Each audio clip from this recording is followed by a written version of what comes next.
What's up guys? In this tutorial, I will show you how to take a full page screenshot on your iPhone.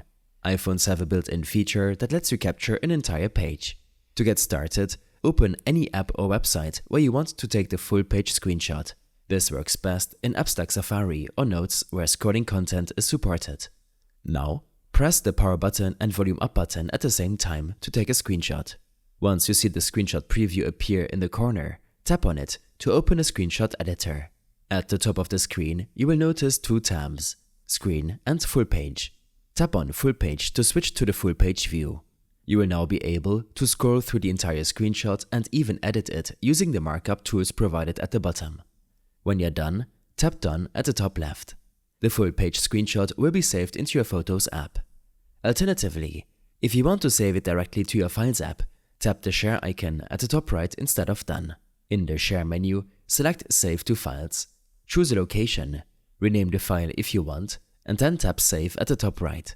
I hope this helped you out. Leave a comment if you have any questions and see you in the next one.